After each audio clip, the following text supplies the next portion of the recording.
Hello, I'm Ned Downey. I will continue with my story.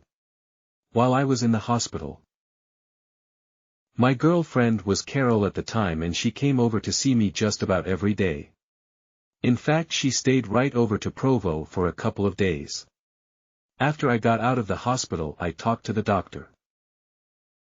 One day I asked if I was going to be permanently blind, and he said, "If you really want to know the way it looks right now, you are going to be blind for the rest of your life. But you never know, maybe in 5 or 10 years they may be able to do something for you." So I just accepted that. I felt like I had to make my own life being blind, which wasn't a very good feeling. I thought about it quite a bit. I had just bought me a car. In fact, I had only made about 2 payments on it. I knew I wouldn't be able to drive a car anymore. To a teenage boy, this really takes something out of you if you can't drive a car. So we went on. My girlfriend Carol kept going with me. I made up my mind that I was going to do the same things. That's all that I could do. So the same gang we used to go down to Nephi with went to a dance. At first I was a little shaky and nervous, but I found out that I could still dance. I took Carol to the junior prom and the other school dances. I still went to the movies, although I couldn't see them. I went to them just to go along with the crowd. I went swimming and had a lot of fun. I even went roller skating. I tried all kinds of things.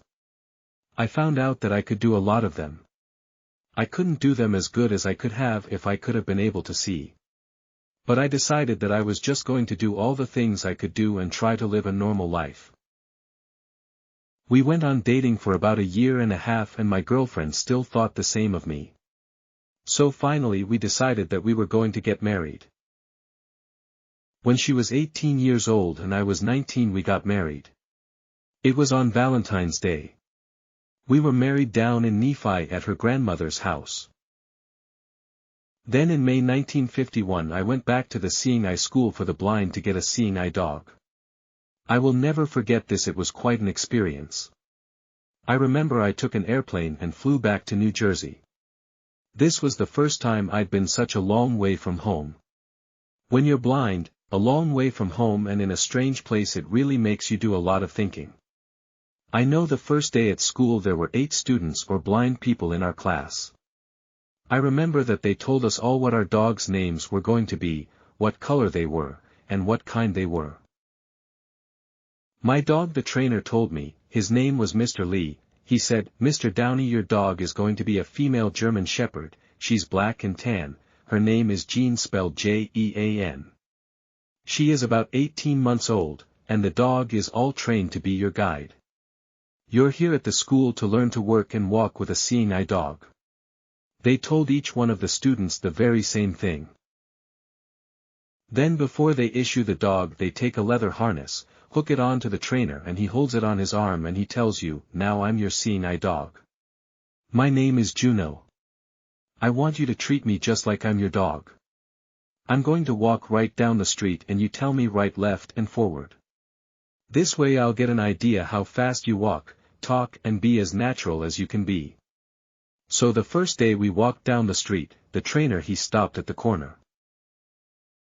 You reach down and kinda tap him on the shoulder and say, "That's a good boy, Juno." Then you say, "Juno, forward." Then the trainer hurries across the street. There you are with this trainer on this harness. For the first block or 2 it makes you feel like a fool. But after a few minutes of that I just thought to myself, well, mister, if this isn't bothering you to be the dog, that it sure hadn't bothered me. So we went on down the street. Then we got our dogs the next day. I remember the first time I walked with my dog. The very first trip the dog was working fine, but you're still a little nervous and hesitant about the dog leading you out through the traffic and cars, right in Morristown, New Jersey. There for a little while you don't know whether you want a seeing eye dog or not. But after you train there for about 2 weeks you start working together as a team. I remember my first month there. You have to train 1 month with your dog, then you know how to work and you become pretty confident when you come home.